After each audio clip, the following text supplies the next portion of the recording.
먼저 질의에 들어가기 전에요. 어제 오늘 청문회를 치르면서 여러 가지 논의를 하면서 느꼈던 점을 좀 간단하게 말씀드리겠습니다. 국민의힘 의원님들께서 이제 문제 제기하는 내용을 이제 들여다보면 마치 후보자가 공적 지위나 힘을 이용해가지고 부정한 검은 돈을 받은 것처럼 몰아세우고 악마 프레임을 씌우고 있습니다. 아까 존경하는 배준영 간사님께서도 언론 보도를 언급했는데 후보자는 어제 충분히 소명을 했습니다. 그런데 계속 오늘까지 일방적 주장만을 계속 반복하고 트집 잡고 의혹을 또 부풀리고 또 언론의 소재를 제공한 건 바로 야당 국민의힘 위원님들입니다.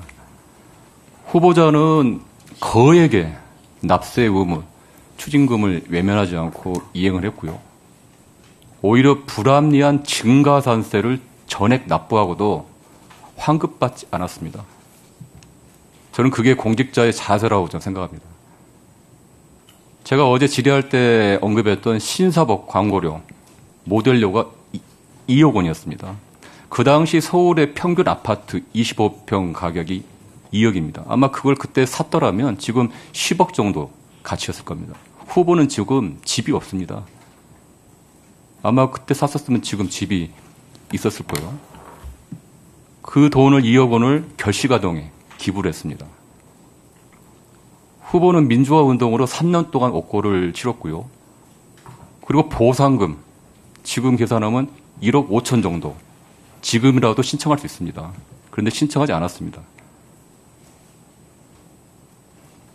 아마 후보께서 개인적 이익이나 사익을 생각했다면 당연히 아까 같은 걸 바로 사적인 그런 어떤 행위를 했겠죠.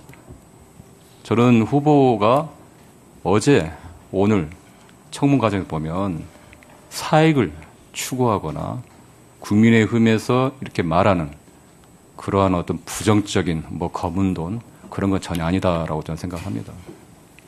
아까 민주화 보상금 1억 5천도 아까 계속 논란이 된 1억 4천 채무 아마 그 돈이었으면 아마 채무 그 돈으로 갚았을 겁니다.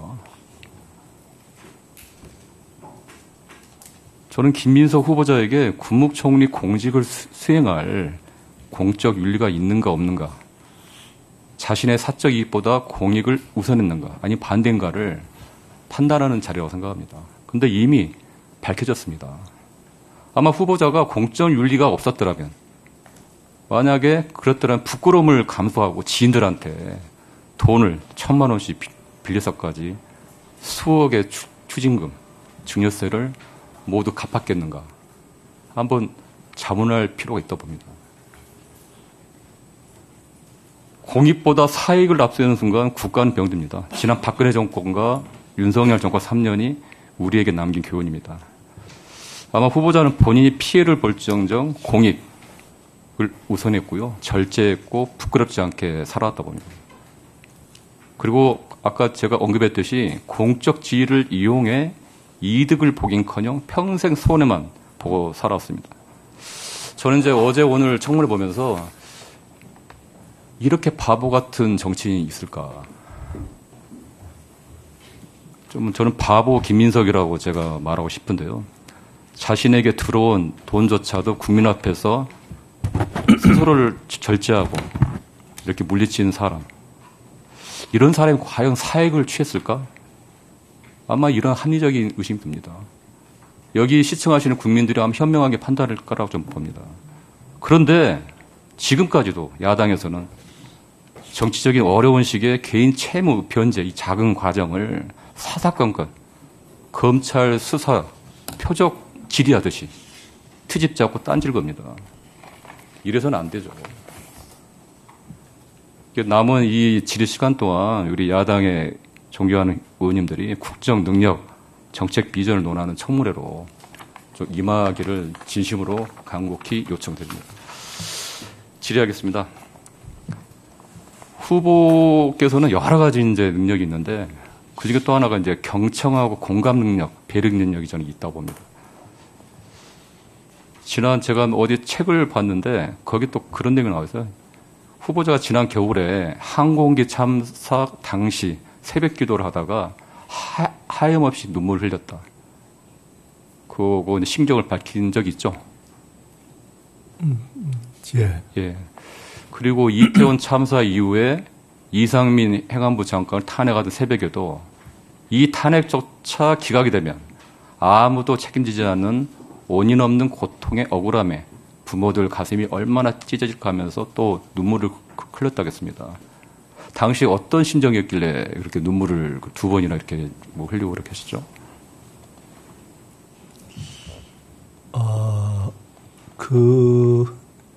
이상민 장관은 탄핵에 대해서 아마 헌재 판결이 있는 날이었던 것 같은데요. 네. 그것이 헌재가 어떻게 판결하느냐에 따라서 만약에 아무 문제 없는 것으로 판결되면 법적인 눈은 별도로 하고 그 부모들이 얼마나 가슴이 찢어질까. 그것이 생각이 났던 것 같습니다. 저는 총리로서의 어떤 최고의 공직자의 덕목 중 하나가 공감 배려죠. 근데 윤석열 정권 하에서는 그런 게 너무 부족했기에 국민들로부터 탄핵이 됐다고 생각합니다. 후보께서는 약자의 눈이라는 연구단체를 대표를 했었죠. 예. 약자의 눈으로 미래를 보는 것이 정치다라는 소신을 했는데요. 그게 아마 5년 연속 국회의정 대상을 금년에도 받았더라고요. 주로 보니까 평생교육, 아동학대 지원, 뭐 그런 데도 있는데, 그리고 정책 위장 시절에 1,000원의 아침밥이라고 해가지고 이런 학생들의 어떤 그 건강과 복지를 신경 썼고요. 경로당 주 5일 점심도 아마 노인법 복지법 개정하셨죠?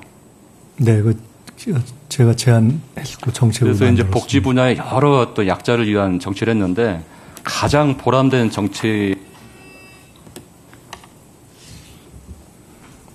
뭐가 가장 보람되다 이렇게 얘기하기는 어렵고 뭐 대부분 그러실 텐데 국회의원을 하면은 사실 뭔가 구체적인 목소리와 요구를 들었을 때 그걸 구체적으로 해결했을 때 갖는 기쁨이 있지 않습니까? 네, 뭐 그런 것을 그때그때 느끼는 것 같습니다.